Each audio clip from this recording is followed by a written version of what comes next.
Air passengers confused at Hong Kong International Airport after flight information display failure this morning. Power outages hit several districts of Kowloon early today.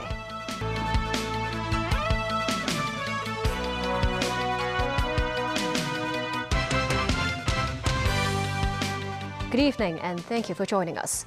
Flight information displays at the airport experienced failure starting at 7 this morning.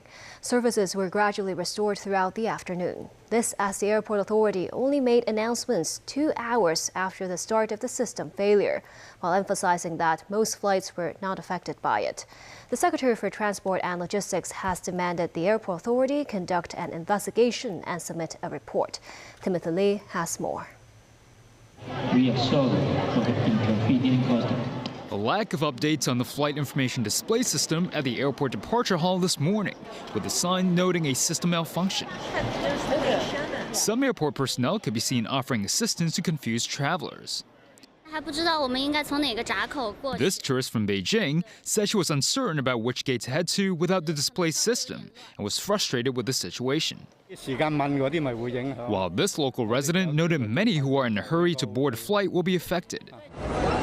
Footage provided by a viewer showed airport personnel using handwritten flight information signs at information counters. But many said the information was unclear, with some saying they only found out they should have boarded their flights some 10 minutes earlier when they arrived at the respective gates. Travelers also said they did not hear any broadcasts about the system failure throughout the ordeal. This tourist from Macau is among several who missed their flights because of the display system failure. He said he missed his flight to Cebu in the Philippines because airport personnel only displayed handwritten information about his flight at a much later period. The confusion extended to the baggage claims section, where a lack of information led to many struggling to find the correct area to claim their belongings. For much of the morning, visitors were also faced with faulty systems when using the airport authority website and MyHKG mobile app. The situation only started improving by the afternoon, when flight information displays were gradually restored. This is Stephen Yu, the Airport Authority's Executive Director of Airport Operations, said 360 flights between 7 a.m. and 3 p.m. were largely unaffected by the situation, adding that no flights were cancelled. He said airport authorities immediately contacted all airlines when they found out about the system failure this morning. Timothy Lee, TVB News. Power outages hit multiple districts in Kowloon in the small hours of this morning. CLP Power said that's caused by a brief voltage dip in an overhead power supply system connecting Yuen Long and Shenzhen, and the unstable weather might be to blame. The government has called on CLP to strengthen the power system as soon as possible in its capacity to withstand adverse weather. The voltage sag plunged neighborhoods including Fengqing Court and Diamond Hill into darkness for at least an hour in the early hours of Sunday morning. While some corridors and elevators remained powered, the blackout affected most of the residential building. Without air conditioning, residents went outdoors for some reprieve. This resident recalled how she woke up in the heat, wondering why the fan wasn't working, but she saw the residential building nearby remained well lit. Another resident said Fengqing Court is an old neighborhood, so the power supply system might have aged, but he hopes CLP Power will work to prevent outages from happening again. CLP said at around 3 a.m. there was a voltage dip at the 400,000-volt overhead power supply system connecting Yuen Long and Shenzhen. With a thunderstorm warning in effect at the time, the disruption was suspected to be linked to unstable weather, CLP said. More than 2 months ago, the Longkou 10 power plant in Chunmun also had an equipment failure under the thunderstorm warning.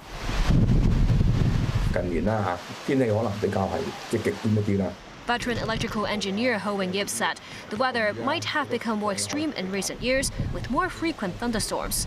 He hopes CLP can conduct more inspections of the critical overhead lines and install lightning protection systems. After a series of power supply incidents in recent months, the government has asked CLP Power to review the management of its power supply system and submit a report within 1 year. On this latest incident, the Electrical and Mechanical Services Department is asked to follow up with CLP on ways to strengthen the lightning protection capability of similar power facilities. CLP has to submit a report on the case within 4 weeks. The government will announce its findings on the regulation of online ride-hailing platforms next month. Secretary for Transport and Logistics Lam Sai-hung emphasized authorities will base their implementation of relevant policies on the data collected and the public's opinions. He added that the government has no intention to punish passengers who are involved in illegal car hiring services. Timothy Lee tells us more. Coexistence between taxis and online ride-hailing platforms in Hong Kong has been a hot topic in recent days. Speaking with TVB News, Secretary for Transport and Logistics Lam Sai-hung said he understands that many residents are disappointed with the service quality of the city's taxi drivers. He stressed the measure of establishing taxi fleets is to ensure an upgrade in the taxi passengers' experience and that service providers who wish to get the relevant license must fulfill strict requirements. You know, the purpose of establishing the taxi fleet regime are to improve the overall taxi service quality and also to promote the long-term development of the taxi industry in Hong Kong. You know, we have imposed quite a lot of requirements to the taxi fleet operators. To make sure that, for example, the cars, they should be relatively new, and the drivers, they should be trained to provide quality services. Lam also noted the upcoming taxi fleets are mandated to provide online booking services and the installation of CCTV cameras inside the vehicles. Now reviewing the legislation to see whether we can improve the legislation so that we can combat illegal carriage of passengers for hire more effectively. And at the same time, we are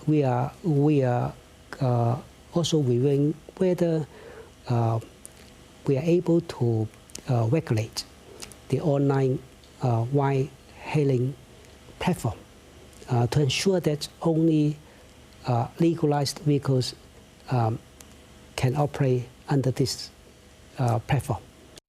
Lam, however, noted authorities have no plan to punish residents who use illegal ride-hailing services. Timothy Lee, TVB News. More than 40 Palestinians have been killed in an Israeli airstrike in southern Gaza aimed at Hamas military infrastructure. The Palestinian group, however, says the attack targeted civilians. Health authorities say that as of Saturday, more than 37,500 people have been killed in Gaza since the October 7th attack on Israel by Hamas and other groups. Meanwhile, Israel's defense minister said the military is prepared for a wider conflict with Lebanon's Hezbollah. Nasbi Karim with more. After at least 25 people were killed and 50 wounded in a strike at the Al-Muwaisi camp in Rafah in the south, close to a field hospital of the International Committee of the Red Cross. Red Cross officials say the strike hit a tent camp, while witnesses said people were killed as they tried to escape. The building that I am currently speaking to you from was very close to where the impact of these hits occurred. Within moments, we had a flood of wounded people show up at the gate of our compound. There were piles of dead bodies, blood everywhere. Frankly, it's like nothing I've ever seen before. The scale of the suffering in such a short period of time was really very shocking for the team. And we were trying as hard as we could to stabilize some of the victims. The Israeli airstrikes are part of the IDF's operations in Rafah to weed out what they say are the last of Hamas's battalions in Gaza. This as Israel's Defense Minister Yoav Gallant flies out to the United States for talks with Washington on the course of the war.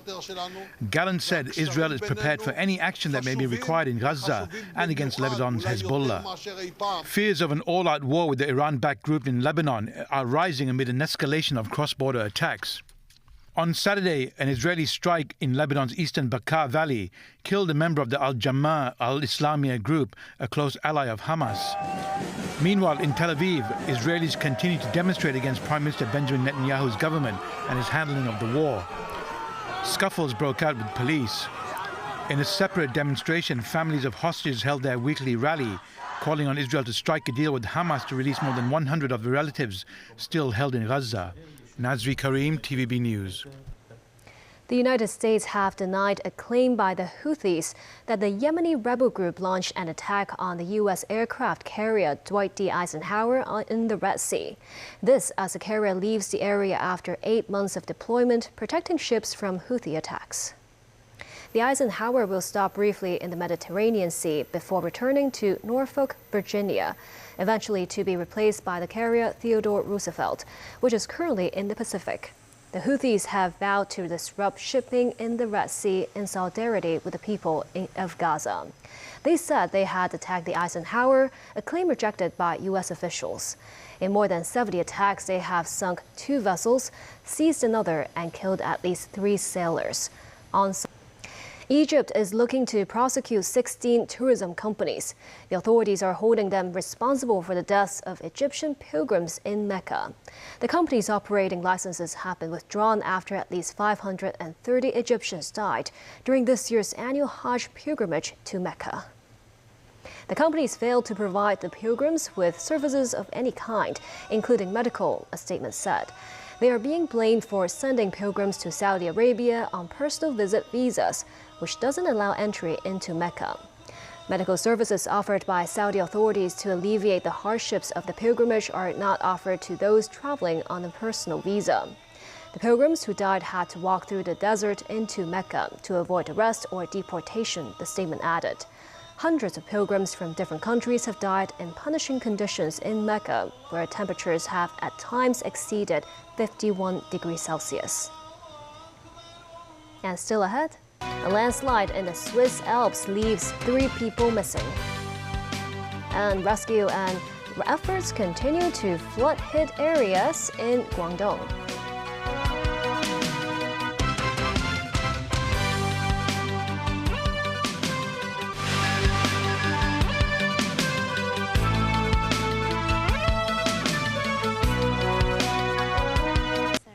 Three people are missing after a landslide in the Swiss Alps as heavy rains cause flash floods.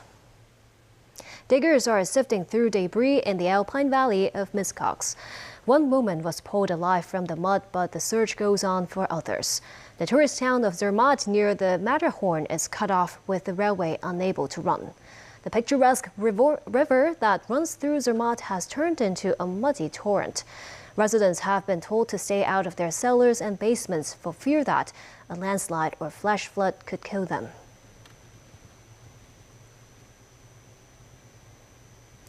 Meanwhile, relief and repair efforts continue today in Pingyuan County of Guangdong Province, which was pounded by torrential rain and floods. They include disinfection and power supply restoration work.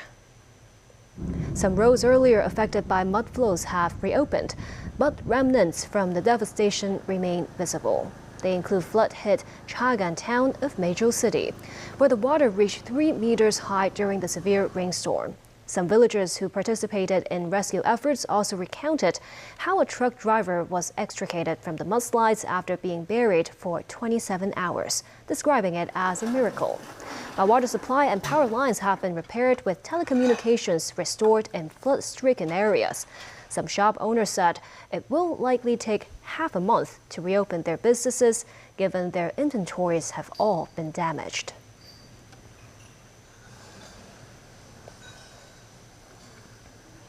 The Office of Port of Entry and Exit of the Shenzhen Municipal Government has announced 15 plans to improve its services. They include setting up express lanes for travelers with smaller baggage or no baggage at suitable control points to help cut waiting times.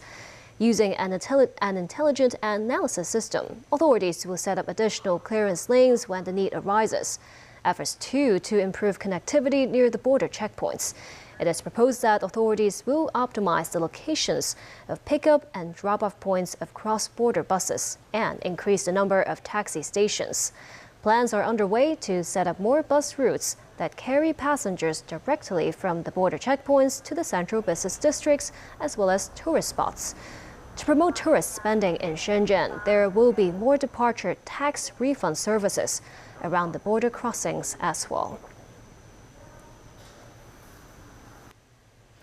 And that's the news. Thank you for watching.